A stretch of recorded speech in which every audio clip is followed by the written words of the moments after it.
আসসালামু আলাইকুম। সবাই কেমন আছেন? আশা রাখছি অনেক ভালো আছেন। আজকে দেখাবো সজনে পাতার শাক রান্না রেসিপি। এখন আশ্বিন মাস, বাজারের সবজি খুব কম পাওয়া যায়, আর যাও পাওয়া যায় অনেক দাম। সজনে পাতা খুবই সহজলভ্য একটা গাছের পাতা, গ্রামগঞ্জেও সহজেই পাওয়া যায় আর পুষ্টিগুণে ভরপুর সমৃদ্ধ। তো আসুন আজকে দেখে নিই সজনে শাকের রেসিপি।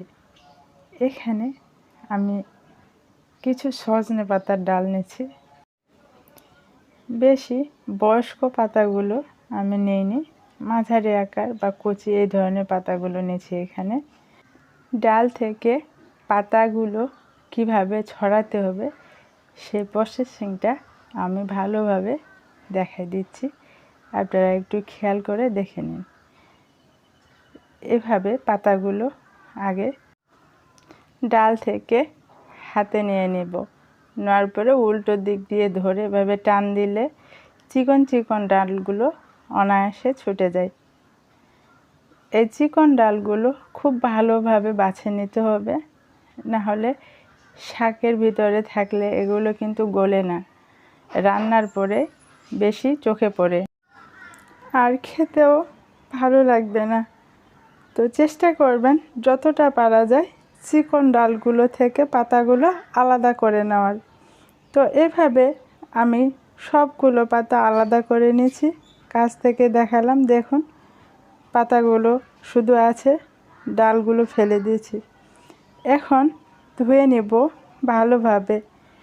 এই কাজটা আপনারা পাতাগুলো ডাঁটায় থাকা অবস্থায়ও একটা একটা করে ডাল ধুয়ে তারপরে পানিটা ঝরায় নিতে পারেন, তাহলে শাকটা অনেক মচমচে হয়। আমি যেহেতু একটু নরম করে করব, এজন্য পাতাগুলো ছড়ানোর পরে ধুয়ে নিলাম। আর এখানে পুঁইশাকের পাতা ধুয়ে নিয়েছি। দেখুন আমি কিভাবে পুঁইশাকের পাতার সাথে সজনে পাতাগুলো একসাথে দিয়ে রোল করে নিচ্ছি। চেষ্টা করবেন সজনে পাতাগুলো একটু বেশি করে দেওয়ার। এভাবে ঘুরাই একটা রোল করে নিলাম। আপনাদের হাতের কাছে যদি পুঁইশাকের পাতা না থাকে, সেক্ষেত্রে আপনারা এটা কচু পাতা দিয়েও করতে পারেন, তবে পরিমাণে খুব কম নেওয়ার চেষ্টা করবেন কচু পাতা, কেননা কচু পাতা অনেক সময় চুলকায়। তো দেখুন আমি কতটা চিকন করে কাটে নিয়েছি। এটা যতটা চিকন করে কাটতে পারবেন ততই ভালো রান্না হবে শাকটা। আর আমি এখানে চাকু দিয়ে করে দেখাচ্ছি, আপনারা চাইলে বটিতে আরও সুন্দর করে চিকন করে কাটতে পারবেন। এইভাবে শেষের অংশটা আর কাটবো না, এটা এভাবে রেখে দিব। পরবর্তীতে আবার ওই একইভাবে পুঁইশাকের সাথে পাতাগুলো জড়ায় নিয়ে তারপরে কাটবো। তো এটা আর একটু চিকন করার জন্য দেখুন আমি এভাবে আরও কিছুক্ষণ কাটে নিচ্ছি। সজনে শাক বিভিন্নভাবে খাওয়া যায়। এটা ঝোল করে খাওয়া যায়, ভর্তাও খাওয়া যায়, আবার ভাজাও খাওয়া যায়। আবার ভাজাটা নরম করেও খাওয়া যায়, আবার শক্ত করেও খাওয়া যায়। তো আজকে নরম একটা শাক ভাজা হবে এরকম। কাছ থেকে দেখাই কতটা চিকন করে কাটছি আমি। এরকম চিকন করে আপনারাও কাটার চেষ্টা করবেন। সবগুলো আমার কাটা হয়ে গেছে। এখন দিয়ে দিলাম একটা প্যানে, দিচ্ছি পরিমাণ মতো লবণ, কিছু পেঁয়াজ কুচি, আপনারা এটা কম বেশি করে দিয়ে নেবেন, আর কাঁচামরিচ, ঝালটা নিজেদের পছন্দ অনুযায়ী। সবগুলো উপকরণ একসাথে ভালোভাবে মিক্স করে নেব।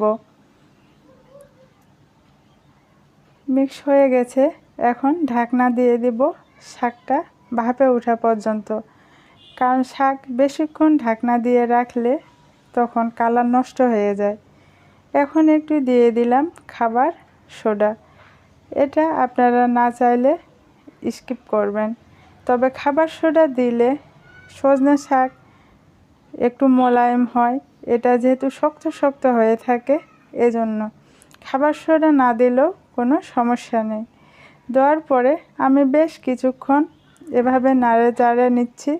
আর এখানে একটা জিনিস ভিডিওতে আমার আসেনি, এখানে সামান্য পরিমাণে আমি তেল দিয়ে নিচ্ছি। তেল দেওয়ার কারণে শাকটা লাগে যাবে না। তো হয়ে গেছে, সেটা আমি এক পাশে রাখে অন্য কড়াইয়ে তেল দিয়ে দিলাম কিছু শুকনা মরিচ। কিছুক্ষণ ভাজার পরে দিলাম থেতানো রসুন। এটা আপনারা কুচি করেও দিতে পারেন। যখন বাদামি কালার হয়ে যাবে এরপরে দিলাম পেঁয়াজ কুচি। সবগুলো এখন বাদামি কালার করে ভেজে নেব। এরপরে দিয়ে দিচ্ছি কয়েক ফালি কাঁচামরিচ। ঝালটা নিজেদের পছন্দ অনুযায়ী দিয়ে নেবেন, কম বেশি যেমন প্রয়োজন। রসুন কুচি দেওয়ার আগে শুকনা মরিচটা হালকা আঁচে মুচমুচে করে ভেজে নিলে খাওয়ার সময় শুকনা মরিচগুলো অনেক ভালো লাগে আর অনেক স্বাদেরও হয়। এভাবে কিছুক্ষণ ভেজে নেওয়ার পরে যখন বাদামি কালার হয়ে যাবে পেঁয়াজগুলো সহ, তারপরে আমি সবগুলো একসাথে শাকের ভিতর দিয়ে দেব। খেতে অনেক সুস্বাদু একটা শাক সজনে পাতা। আমরা সঠিক মতো রান্না না করতে পারার কারণে ভালো লাগে না, গন্ধ লাগে। এভাবে একবার এই শাকটা আপনারা যদি রান্না করেন তাহলে বুঝবেন কতটা খেতে সুস্বাদু আর মজার সজনে পাতার শাক ভাজি। তো এ পর্যন্ত আমার এই শাক ভাজার ভিডিও যদি আপনাদের কাছে ভালো লাগে তাহলে একটা লাইক দিবেন আর আমার ইউটিউব চ্যানেলটা সাবস্ক্রাইব করবেন, সাথে বেল বাটনটা অন করে দিন। এতে করে পরবর্তীতে আমি কোনো রেসিপি ছাড়লে আপনাদের কাছে নোটিফিকেশন পৌঁছে যাবে। বেশ কিছুক্ষণ এভাবে শাক তেলের ভিতরে ভাজে নেওয়ার পরে এখন হয়ে গেছে আমার শাক রান্না। কালারটাও অনেক সুন্দর আছে। তো এখন একটা প্লেটে ঢালে নেব। লাইটিংয়ের কারণে শাকের কালারটা কখনো কখনো অন্যরকম মনে হচ্ছে, এটা কোনো বিষয় না। তবে শাকটা অনেক গাঢ় রঙের হয়েছে রান্না করার পরও, আর খেতে অনেক সুস্বাদু হয়েছে। আপনারা এভাবে একবার চেষ্টা করে দেখতে পারেন। সবাই অনেক ভালো থাকবেন।